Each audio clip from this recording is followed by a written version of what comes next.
আসসালামু আলাইকুম। আমি জেসমিন নওয়াজ আমার কুকিং চ্যানেল থেকে আপনাদেরকে জানাই স্বাগতম। আজকে আমি আমার রেসিপিতে নিয়ে এসেছি কচুরমুখী দিয়ে চিংড়ি মাছ। এই চিংড়ি মাছ আর কচুরমুখী অনেক টেস্টি হয়, অনেক মজাদার হয়। আপনারা যারা খেয়েছেন তাদের সাথে কোনো কথা নেই, তারা তো অবশ্যই মজা বুঝে গিয়েছেন।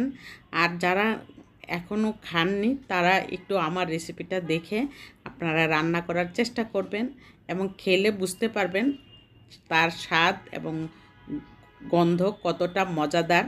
আজকে আমি সেটাই তুলে ধরবো আপনাদের সামনে। আর এখানে আমি একটি সসপ্যান নিয়ে নিয়েছি চুলার মধ্যে। তারপরে এখানে আমি প্রায় 3 টেবিল চামচের মতন তেল দিয়ে দিয়েছি। 2টা পেঁয়াজ দিয়ে দিলাম। পেঁয়াজটা ভাজা ভাজা হয়ে আসলে আমি মশলা দিয়ে দিব।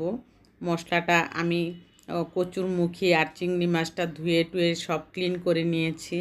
আর এখানে হলুদের গুঁড়া দিয়েছি। আমি দেওয়ার পরে একটু নাড়াচাড়া করে আমি পানিটা দিয়ে দিব, কারণ মরিচের গুঁড়া দেওয়ার সাথে সাথে কিন্তু ঘরের সবার হাঁচি কাশি শুরু হয়ে যায়। আর এখানে হলুদ দেওয়ার পরে আপনি হলুদের পরিমাণটা যদি বেশি দিয়ে থাকেন তাহলে হলুদের কোনো গন্ধ থাকবে না তেলের মধ্যে।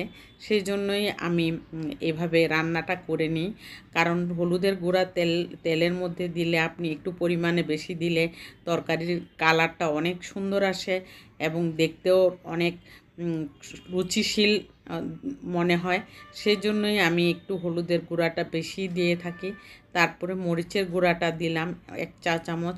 আমি সম্পূর্ণ মশলার কতটুকু দিয়ে দিলাম তা আমি ডেসক্রিপশন বক্সে দিয়ে রাখবো, আপনারা প্রয়োজনে দেখে নিতে পারেন। 1/2 কেজি মুখী কচু আমি এখানে রান্না করব। আর এখানে 1 চা চামচ মরিচের গুঁড়া দিলাম, 1/2 চা চামচ ধনিয়ার গুঁড়া দিলাম, 1/2 চা চামচ ভাজা জিরার গুঁড়াটাও দিয়ে দিলাম।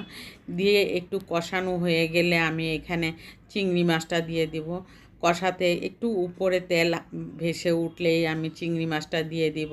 আর এই চিংড়ি মাছটা একটু বড় সাইজের ছিল, সেই জন্য আমি আর কাটার চিন্তা করিনি। আমি এইভাবে চিংড়ি মাছটা দিয়ে আমি রান্না করে নিব।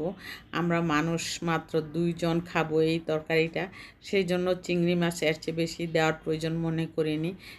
সেই চিন্তা করে আমি এখানে বড় বড় সাইজের চিংড়ি মাছ 4টা চিংড়ি মাছ দিয়েই রান্না করে নিব। এই রান্নাটা খুবই সুন্দর হয় এবং খেতেও অসাধারণ অনেক মজা হয়, মজার সাথে খাওয়া যায়। আর আমার হাজব্যান্ড তো অনেক পছন্দ করে, আর আমিও কিন্তু অনেক ভালোবাসি। এই কচুরমুখী আমি অনেকেই সিদ্ধ করে রান্না করে, সেটার কোনো প্রয়োজন হয় না। কচুরমুখী এভাবে রান্না করলে বেশি সুন্দর হয়, বেশি মজা হয়। আর ওই সিদ্ধ করে রান্না করলে পরে কিন্তু আবার শক্ত হয়ে যায়। সেটা আমি এভাবে রান্না করলে কিন্তু আর ওই শক্তটা আর হয় না।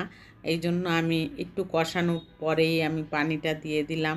পানিটা আন্দাজ মতো দিয়ে দিলে কচুরমুখী সিদ্ধ হতে হতে পানিটা যতটুকু প্রয়োজন রেখে নামিয়ে নিতে হবে। এভাবেই আমি কচুরমুখীটা রান্না করে থাকি। আর রান্নাটা অনেক ভালো হয়েছে আজকের, কি বলবো। আর এইভাবে আমি আবার দেখে নিলাম কেমন হয়েছে, কতটুকু সিদ্ধ হতে সময় লাগবে সেটা দেখে আমি আপনাদের সামনে ঢাকনাটা খুলে নিলাম। আর আমার ভিডিওটা যদি ভালো লেগে থাকে তাহলে একটি লাইক দিয়ে কন্টিনিউ করবেন। আর এর চেয়েও যদি বেশি ভালো লাগে তাহলে অবশ্যই সাবস্ক্রাইব করে অল বাটনে ক্লিক করে নোটিফিকেশনটা অন করে রাখবেন এবং অন্যান্য ভাই বোনরা যাতে দেখতে পায়। কচুরমুখীটা সিদ্ধ হওয়ার পরে আমি ঠান্ডা করে একটা সার্ভিং ডিশে নিয়ে নিয়েছি খাওয়ার জন্য। টেবিলে খাওয়াটা লাগাবো সেই জন্য এই বাটিতে রাখা। আর দেখুন কত সুন্দর হয়েছে, দেখতে যেমন লাগছে খেতেও কিন্তু তেমনই ভালো লেগেছে।